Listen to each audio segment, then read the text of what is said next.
Hi guys, my name is Yetunde Adeyemi and I'm the creator of Life of a Flight Attendant. Today we are going to be talking about, is cabin crew a good career? If it's something you are interested in, you can stay tuned and watch till the end. I started my career in April 2007, and as for me, it has been one of the best decisions I ever made in my life. And from questions I've asked people that just came into aviation, even in 2022, maybe they were formerly in another field and they came into aviation. Every time I ask them where you were before and aviation, which one do you prefer, they always tend to tell me that they love aviation. The thing is, the moment you taste aviation, you don't want to leave. Even if you leave for like a year or two, you start to miss it and you want to come back. I don't know why. I don't know.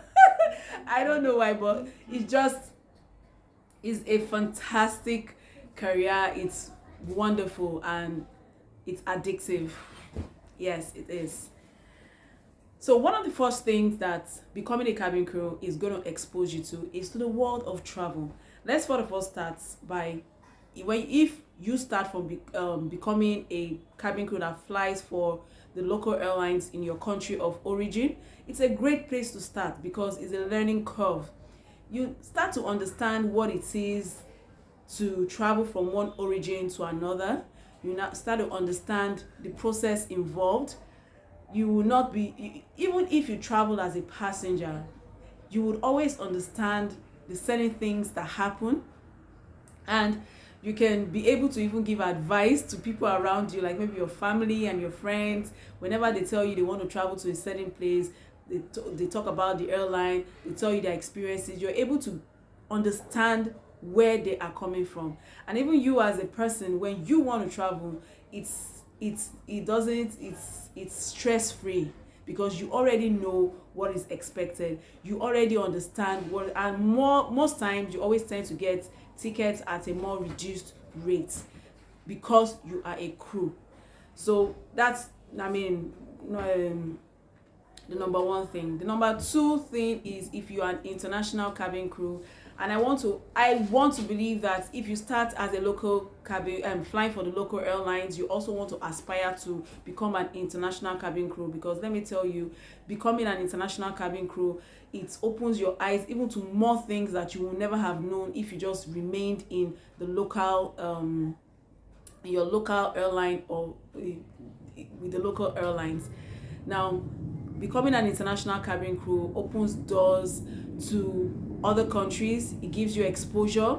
Like maybe if you've never traveled out of the country before, it will be your first experience, and you get to see life from another person's perspective. You realize that life is not just about you, me, myself, and I, and your country and your beliefs is your country and your beliefs. Every other country has their laws, every other country has their beliefs, what they accept, and you need to learn how to adapt, because that is one of the things that becoming a cabin crew teaches you. It teaches you how to adapt to other people's culture, people's beliefs, people's opinions. You learn to be more tolerant of other people's beliefs and opinion.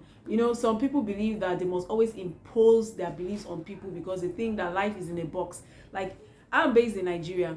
If I've lived in Nigeria all my life and I get to meet someone from Croatia, and in Croatia they have their beliefs, they have things they take, they have things they do, you start to think that the person is weird, but the person is not weird.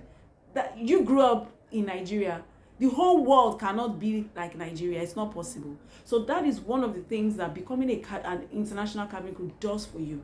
It gives you exposure. Another thing that becoming a cabin crew does is it teaches you how to work. It teaches you how to work with people, how to relate with people, and more than anything, it teaches you how to become a problem solver. Because when people travel, when you meet passengers on board, you will meet passengers that are angry, you meet passengers that are nasty, you meet passengers that have an attitude, you meet passengers that are dirty, you meet parents that cannot control their kids, you see all sorts of. But however, it's a learning curve for you to know how to handle such passengers. You have to realize that you represent the airline that you work for, and you cannot obviously tell them how you feel. So being a cabin crew will teach you how to handle such passengers with care and concern, and at the same time maintaining the standard of the airline that you work for, and making sure that regardless of whatever they have displayed there, they must come back to your airline again. I want to fly your airline again and again and again.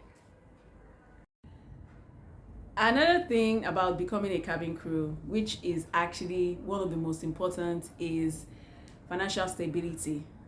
But the financial stability only comes if you are hardworking. If you are lazy, you will not, there's nothing like you having a financially stable life, because like I explained, that the more you work, the more you earn.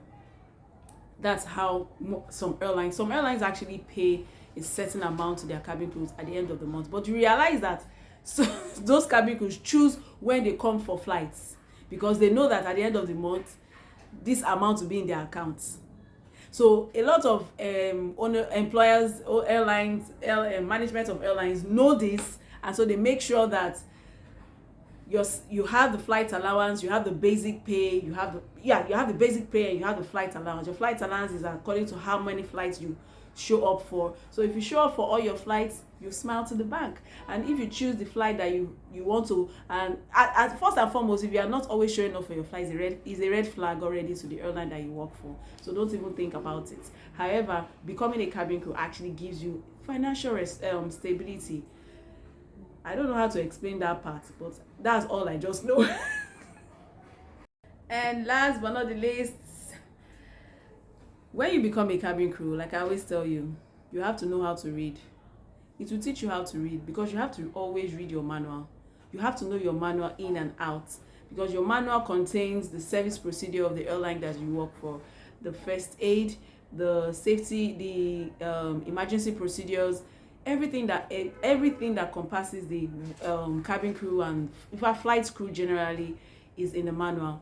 And every year you renew your evacuation drills and your firefighting drills, depending on your age. Every if you're over 40, that is for Nigeria, if you're over 40, you do your medicals every year.